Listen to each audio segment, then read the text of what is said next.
کہ کام ایسا کرے جس سے میرا سرتاج راضی رہے، میرا شوہر راضی رہے، اس لیے کہ شوہر کی رضا میں مصطفیٰ کی رضا ہے اور مصطفیٰ کی رضا میں خدا کی رضا ہے۔ میرے نبی ارشاد فرماتے ہیں کہ جو عورت نماز کی پابند ہو، شریعت اسلامیہ کا پابند ہو، حقوق اللہ کو ادا کرے اور شوہر کی تابعداری کرے، فرما برداری کرے اور اپنے نفس کا خیال کرے، یعنی اپنے شوہر کی عزت و آبرو کا خیال کرے،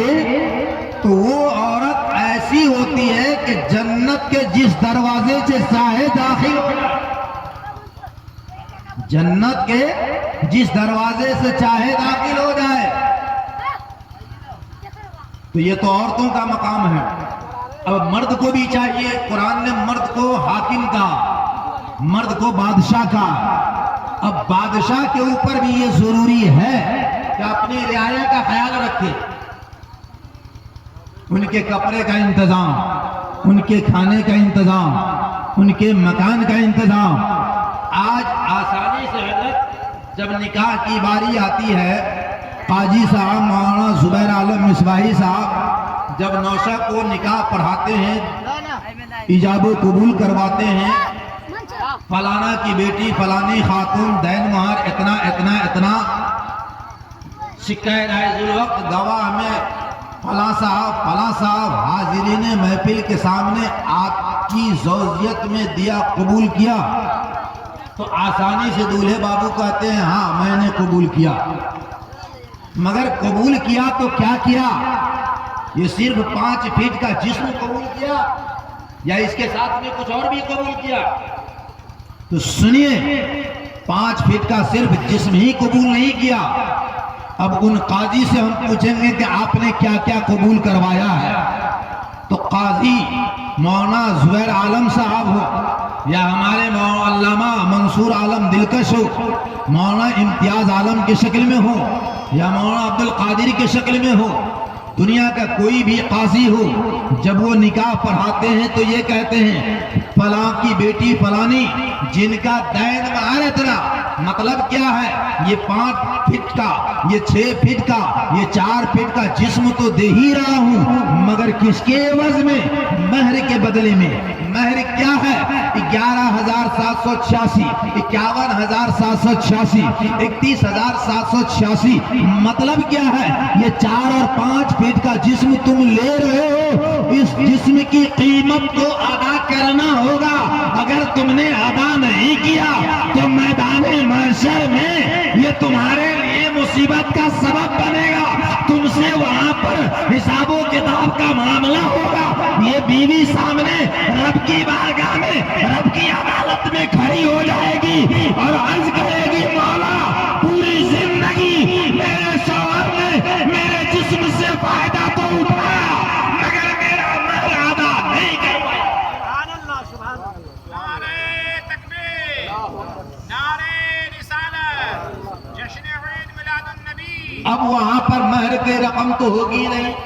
11,000، 51,000، 31,000، 1 لاکھ، 2 لاکھ، 1.5 لاکھ، یہ مہر تو وہاں ہوگا نہیں، رقم ہوں گے نہیں، پیسے ہوں گے نہیں، دینار ہوں گے نہیں، درہم ہوں گے نہیں، تو ادا کیسے کریں گے؟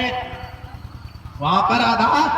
کیسے کریں گے؟ زندگی میں لاکھوں کمایا، اڑا دیا، مرغا میں، مچھلی میں، فلاں میں، چلنا میں، ایسے میں، ویسے میں، مگر چاہے ہم ہو یا آپ ہو، مہر کے اوپر کوئی توجہ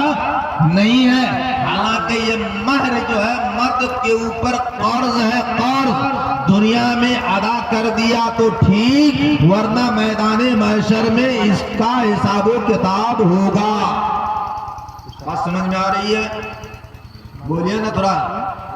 2 کلو کا سر بھی تو کم سے کم ہلا دیجئے، نہیں بولیے گا تو حساب و کتاب ہوگا۔ اب وہاں پر جب کچھ رہے گا ہی تو کیسے دیں گے؟ اب اس مہر کے بدلے میں مرد کے پاس میں جو نیکیاں ہوگی ان کی نیکیوں میں سے کٹنگ کر کے کاٹ کر کے اس مہر کے بدلے میں عورت کے گناہ کے گٹھری پر گناہ کے پلڑے پر مرد کی نیکیوں میں سے نکال کر کے ان کے گناہ کے پلڑے پر ڈال دیا جائے گا، یعنی نیکیوں کے پلڑے پہ ڈال دیا جائے گا،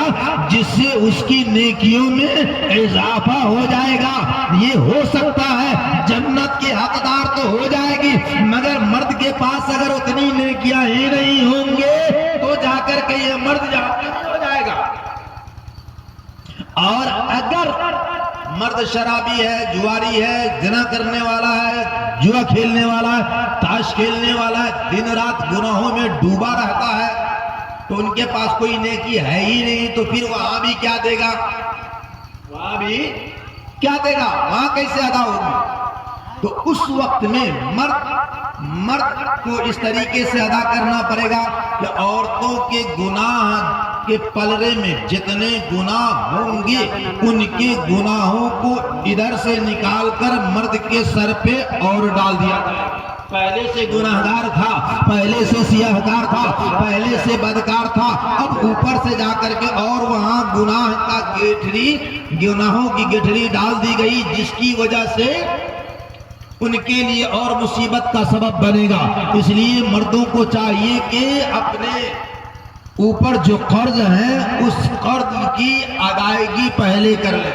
مگر آج ہوتا کیا ہے؟ پوری زندگی کھایا پکایا مستی اڑایا، اور جب مرنے کا ٹائم قریب ہوتا ہے، جس وقت میں کلمہ پڑھنے کی بھی آواز نہیں نکلتی ہے، محلے کی 4 عورتیں جاتی ہے اس عورت کو پکڑ کے اور کہتی ہے کہ مہر معاف کر دو، مہر معاف کر دو، یا نہیں تو پھر مرد بولنے کی ہمت بھی نہیں رکھتا، اس وقت میں کہتا مہر معاف کر دو۔ معاف کرنے اور کروانے کا یہ معاملہ حیات میں ہوتا ہے، تندرستی میں ہوتا ہے، عقل شعور جب موجود ہو اس وقت میں معاف کیا جائے تو معاف کیا جاتا ہے، معاف ہو سکتا ہے۔ مگر جب خود جا کرنے کے عالم میں ہے، خود مجبوری کے عالم میں ہے، ان کی روحیں نکل رہی ہے، روحیں پرواز کرتی چلی جا رہی ہے، اس وقت میں معافی کا کوئی سوال ہی نہیں بنتا ہے۔ مگر آج جو ہمارے معاشرے کے اندر بن رہا کہ آخر وقت میں جا کرنے کے وقت میں معافی کرواتے ہیں، یہ معافی کوئی معافی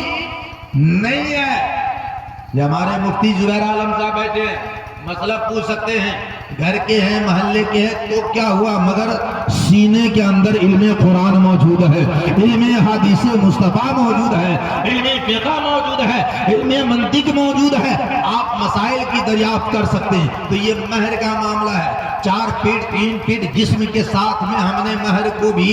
قبول کیا ہے۔ اب آگے پڑھاتے ہیں قاضی علاوہ نان و نفقہ کے، غور سے سنیے گا،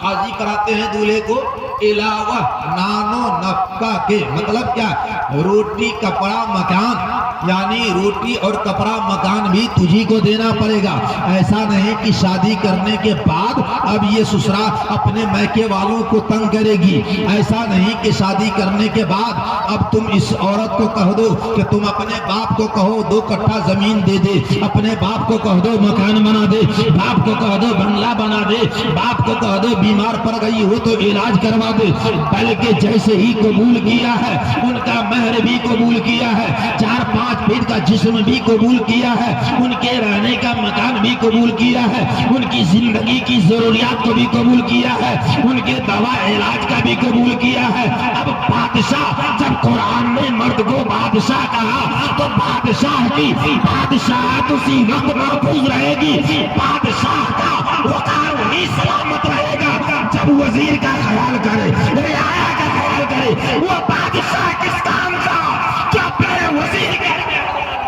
اپنی رعایا کا خیال کرے۔ بادشاہ کی بادشاہت اسی وقت محفوظ رہ سکتی ہے جب وہ اپنے رعایا کا خیال کرے۔ اور اگر عورت ہی سے کہہ دے کہ تم کما کر لاؤ ہم کھائیں، عورت ہی سے کہہ دے کہ تم کما کر کے لاؤ ہم کھائیں گے، تو بادشاہ کس کام کا؟ اس سے بہتر تو پانی میں ڈوب کے مر جانا چاہیے۔ اس لیے کہ نانو نفقہ قبول کیا ہے مرد نے، عورت نے نانو نفقہ قبول نہیں کیا ہے۔ عورت سے تو صرف اتنا کہا جاتا ہے کہ تمہاری شادی فلاں کے بیٹے فلاں کے ساتھ کی جا رہی ہے اور تمہارا دین مہر یعنی تجھے تیرے جسم کے بدلے میں اتنا دین مہر دیا جائے گا، اس کو یہ نہیں کہا جاتا کہ لیا جائے گا، بلکہ کہا جاتا تجھے اتنا مہر دیا جائے گا، تیری جانب سے اجازت ہے یا نہیں ہے۔ عورت اجازت دے دیتی ہے، تمہاری لڑکیاں اجازت دے دیتی ہے، اب اسی پر آ کر کے قاضی نکاح پڑھاتے ہیں، مگر قبول جو کروایا جاتا ہے، قبول دولہے کو کروایا جاتا ہے، اس سے 5 فٹ کے عورت کو بھی قبول کروایا گیا ہے، مہر کو بھی قبول کروایا گیا ہے، نان و نفقہ بھی قبول کیا گیا ہے، رہنے سہنے کے مکان کو بھی قبول کیا گیا ہے۔ اور قرآن نے جو بادشاہ کہا، بادشاہ ہونے کا حق ادا مرد کو کرنا پڑے گا نا۔ مگر آج ہمارے معاشرے میں کیا ہے کہ نہیں تم لے کر کے آؤ۔ اب گھر میں بچے بیمار ہیں، بیوی کو پریشان کر رہے ہیں کہ جاؤ اپنے باپ کے یہاں جاؤ، 5,000 10,000 روپیہ لے کر کے آؤ، بھیک مانگ کر کے لاؤ، تب جا کر کے بچے کا علاج کروائیں گے۔ گھر بنانا ہے، مکان بنانا ہے، کھپرا کو اتار کر کے چھت دار بنانا ہے، اپنے نانا دادا کے یہاں جاؤ، اپنے باپ کے یہاں جاؤ، 3 لاکھ روپیہ زبردستی چھین چھان کے سینے پر چڑھ کے ڈکیتی کر کے لاؤ۔ ہم تو مکمل بھیک منگا ہے، ہم تو پورے بھیک منگا ہو گئے، اپنے ماں باپ سے بھیک مانگ کے لاؤ، جب جا کر کے اس کھپریل مکان کو چھت دار مکان بنائیں گے۔ ایسی زندگی سے ڈوب کے مر جانا بہتر ہے، چاہے جھوپڑی رہے یا کھوپڑی رہے، یہ ساری ذمہ داری مرد کے اوپر ہے۔ اب مرد کو چاہیے، ہاں مرد کو صرف کتنا چاہیے تو ذرا اجازت ہے تو میں بتا دوں، ذرا مسکرا کے دھیرے سے کہہ دیجئے سبحان اللہ۔ ہو سکتا ہے میری بات کبھی کبھی کسی کو کڑوی لگ سکتی ہے، مگر سنیے، جو ڈاکٹر سرجری کرتا ہے نا، تکلیف تو ہوتی ہے، زخم کو چیرنے پارنے میں تکلیف ہوتی ہے، ڈاکٹر آتا ہے انجیکشن لگاتا ہے، ابھی انجیکشن لگایا بھی نہیں ہے، دوا صرف سرنج میں بھیرایا ہے، لگایا ہے، سٹایا بھی نہیں ہے، مگر اس وقت میں پیشنٹ کے کیا کہتا ہے، مریض کہتا ہے اس پس کس، یعنی لگایا بھی نہیں ڈاکٹر، ابھی تو سرنج بھرا ہے، مگر تکلیف کتنی ہو رہی ہے، لگانے سے پہلے مریض کا اس، لگانے سے پہلے مریض کا باپ رے باپ مر گئے، ہے نا، یعنی اس طریقے سے تکلیف بڑھتی چلی جا رہی ہے۔ ڈاکٹر کہتا ہے اب ان کا دونوں ہاتھ بھی پکڑ کے رکھو، دونوں پیر بھی پکڑ کے رکھو، ان کے کمر کو بھی دبا کر کے رکھو، اگر بیٹھ کر کے نہیں تو لٹا دو اس کو، مگر انجیکشن لگانا ہی پڑے گا، چاہے اس کو درد ہو یا نہ ہو، جتنا چلائے ان کے چلانے کی کوئی پرواہ نہیں کرنا ہے۔ ڈاکٹر ہے، تھوڑی دیر کے لیے پیشنٹ کی نگاہوں میں بہت بڑا کسائی ہے، بہت بڑا ظالم نظر آ رہا ہے، بہت بڑا جابر نظر آ رہا ہے، مگر وہی ڈاکٹر ہے، سرجری کرتا ہے، انجیکشن لگاتا ہے، انجیکشن لگانے کے بعد 5 منٹ 10 منٹ کے بعد وہی ڈاکٹر پوچھتا ہے پیشنٹ سے، بتاؤ اب تیرا کیا حال ہے، تجھے کیسا لگ رہا ہے، طبیعت کیسی لگ رہی ہے، ہلکی لگ رہی ہے کہ نہیں لگ رہی ہے؟ تو اس وقت میں واقعی وہ پیشنٹ ہوتا ہے تو کہتا ہے کہ ڈاکٹر صاحب کمال ہو گیا ہے، پہلے تو بڑا درد ہو رہا تھا، پہلے تو بڑا دکھ ہو رہا تھا، پہلے تو بڑی تکلیف ہو رہی تھی، مگر اے ڈاکٹر آپ نے کون سی دوا دیا ہے، کون سا انجیکشن لگا دیا ہے کہ ادھر انجیکشن لگایا اور 10 منٹ کے بعد میں مجھے راحت مل گئی ہے، آرام مل گیا ہے، سکون مل گیا ہے، بنا تفصیل مولوی سرجری کرتا ہے، تکلیف ہوتی ہے، مگر جب عمل کر لیتا ہے تو بندہ جنتی ہو جاتا ہے۔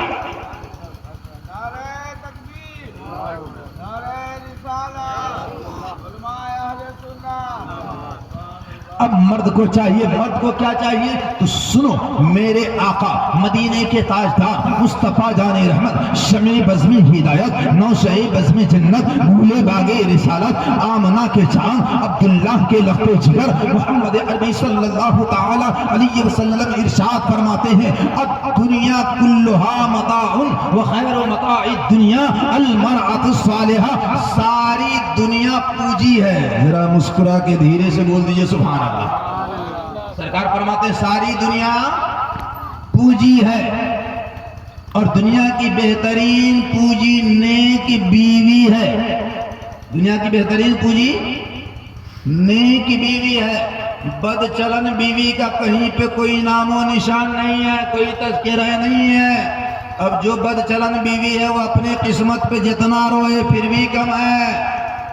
اس لیے کہ میرے نبی نے بد چلن بیوی کا تذکرہ نہیں کیا ہے بلکہ نیک بیوی کا تذکرہ کیا ہے، اس کی تعریف فرمائی ہے میرے مصطفیٰ نے کہ دنیا کی سب سے اچھی پوجی، سب سے بہترین پوجی نیک بیوی ہے۔ کہنے ساری دنیا پوجی ہے، بات سمجھ میں نہیں آ رہی ہے تو میں آپ کو بتاؤں، ہم اپنے گھر کے اندر سبزی لے کر کے آ رہے ہیں، راشن لے کر کے آ رہے ہیں، نمک لے کر کے آ رہے ہیں، دال لے کر کے آ رہے ہیں، لانے کے وقت میں ایک کالا یا سفید یا پیلے رنگ کا پولیتھین لے کر کے آ رہے ہیں۔ سبزی تو ہم نے کھا لیا، دال ہم نے کھا لیا ہے، اور سب کچھ ہم نے کھا لیا ہے، راشن کو ہم نے کھا لیا۔ ہماری ماں بہنیں اس پولیتھین سے نکال کر کے سارے سامان کو استعمال کر لیتی ہے، وہی کالے پولیتھین ہے، اب اس کی کوئی قیمت نہیں ہے، اس کو لے جا کر اپنے کھڑکی سے باہر جھاڑو میں بہاروں میں پھینک دیتی ہے۔ وہ کبھی کبھی آپ ایسا بھی کرتے ہیں، ٹرین میں سفر کر رہے ہیں، پانی کا بوتل لیا، پورا پانی پی لیا، بوتل کو آپ نے پھینک دیا ہے، کڑوا تیل آپ لے کر کے آ رہے ہیں، تیل آپ نے پورا کھا لیا مگر اس بوتل کو آپ نے پھینک دیا۔ مگر ہمارے جیسے، آپ کے جیسے پھٹے پرانے لباس میں بال بکھرے پڑے ہوتے ہیں،